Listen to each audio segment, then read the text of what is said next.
Korowai, suku pohon di Papua. Tahukah Anda atau pernahkah Anda mendengar tentang suku Korowai? Di video kali ini kita akan membahas tentang suku Korowai di Papua, suku pohon yang ada di Papua. Namun sebelum berlanjut,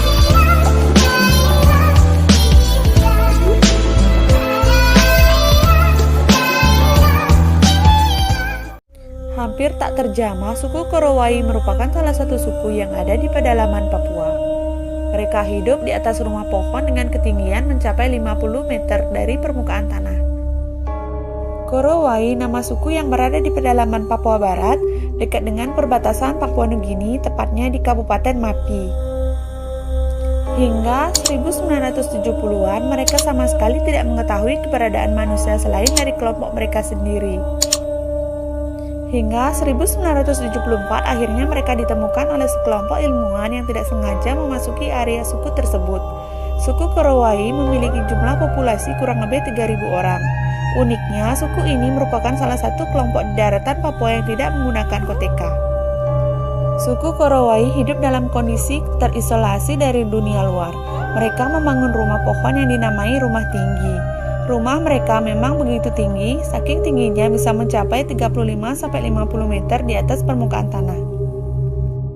Bukan tanpa alasan, mereka membangun rumah yang begitu tinggi. Karena mereka hidup di dalam hutan tropis, mereka percaya bahwa semakin tinggi mereka membangun rumah, maka mereka akan terhindar dari gigitan nyamuk.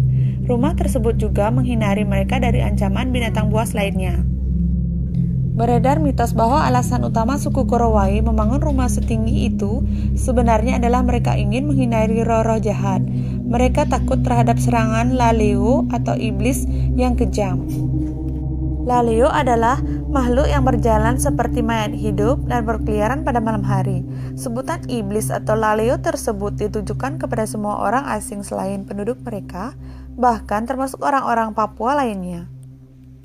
Terlepas dari segala alasan tersebut, suku Korowai begitu menghargai nenek moyangnya.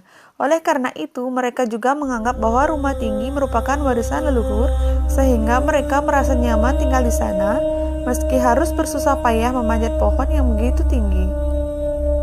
Rumah pohon yang begitu tinggi secara logika tentu tidak normal.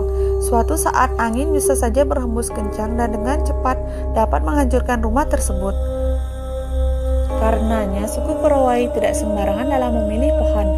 Mereka memilih pohon-pohon yang besar dan kokoh sebagai pondasi rumahnya. Pucuk pohon tersebut digunduli untuk kemudian dibangunlah rumah mereka. Semua bahan dibuat menggunakan bahan dari alam dan proses pembuatan rumah pohon menggunakan tangan, tanpa bantuan alat modern apapun. Kerangka rumah pohon tersebut dari batang-batang kayu kecil, sedangkan lantainya menggunakan cabang pohon. Selain itu, untuk dinding dan atap rumah, mereka menggunakan kulit pohon sagu dan daun hutan. Setelah itu, semua bahan tersebut diikat menggunakan tali. Rata-rata rumah pohon suku Korowai memiliki ukuran sekitar 7 kali 10 meter. Rumah pohon dengan ukuran lebih besar memiliki penyekat ruang dan pintu berbentuk runcing di masing-masing ujungnya. Ada satu pintu untuk penghuni pria dan pintu lainnya untuk wanita. Di rumah pohon suku Korowai juga terdapat sebuah perapian yang terbuat dari tanah liat yang digantungkan di atas ruang terbuka sehingga perapian tersebut mudah dipotong dan dibuang jika bara api tidak terkendali. Hal tersebut menghindari kerusakan rumah mereka. Biasanya sebuah rumah pohon dapat memakan waktu hingga 7 hari. Suku Korowai masih memegang teguh adat istiadat leluhurnya. Sehingga sebelum mereka mendirikan sebuah rumah, mereka akan melakukan ritual malam terlebih dahulu untuk mengusir roh jahat. Karena hanya menggunakan bahan alami, konstruksi rumah pohon suku Korowai hanya bertahan hingga 3 tahun lamanya. Setiap bidang tanah yang telah bersih terdapat 2 hingga 3 rumah pohon. Tak hanya hidup bersama dalam satu keluarga, satu rumah pohon juga kerap diisi hewan peliharaan mereka seperti babi dan anjing hutan. Menurut mereka, babi memiliki nilai sosial. Babi hanya dibunuh saat ada ritual dan acara khusus saja, sedangkan anjing digunakan untuk berburu. Satu rumah pohon besar dihuni hingga 10 orang atau lebih. Untuk naik ke rumah pohon, suku Korowai harus menaiki tangga yang terbuat dari ranting dan tali. Suku Korowai memiliki kehidupan yang begitu seimbang. Mereka begitu menjaga hubungannya dengan sesama manusia dan alam. Selain itu, mereka juga menjaga baik hubungannya dengan dunia roh, karena mereka percaya bahwa semesta ini dipenuhi dengan makhluk spiritual yang berbahaya bagi kelangsungan hidup mereka. Seorang akademis dari kampus Institut Seni Budaya Indonesia Tanah Papua, Ridian Yasminta, melakukan riset tentang suku Korowai sejak 2016. Menurutnya, suku Korowai begitu menjunjung tinggi nilai-nilai kesetaraan dalam sebuah hubungan sesama manusia. Begitu setaranya menjadikan mereka hidup tanpa ada strata sosial seperti kepala suku atau panglima perang. Dalam kehidupan sehari-hari, kegiatan seorang laki-laki dan perempuan sama saja. Misalnya di sebuah rumah tangga, mereka hampir tidak membagi pekerjaan berdasarkan gender. Jadi semua kegiatan mereka lakukan secara bersama-sama. Namun, dalam kebudayaan mereka hanya pada hal yang sangat prinsip dan tidak bisa diubah-ubah dan harus dilakukan sesuai gender, yaitu mengandung, melahirkan, dan menyusui yang hanya bisa dilakukan oleh perempuan.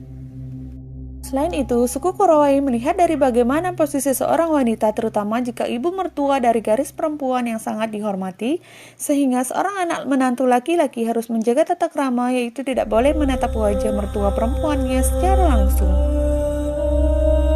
Walaupun suku Korowai berada di pedalaman dan terasing, rumah pohon yang mereka bangun menjadi bukti kecerdasan mereka.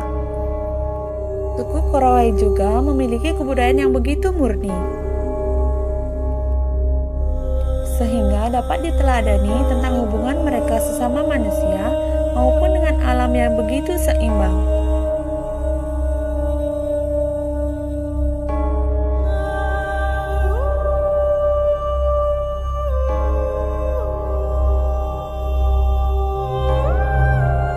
Nah, itulah sedikit informasi tentang suku Korowai dengan rumah pohonnya. Dan ikuti terus ya video-video selanjutnya. Semoga bermanfaat. Sekian dan terima kasih. Sampai jumpa.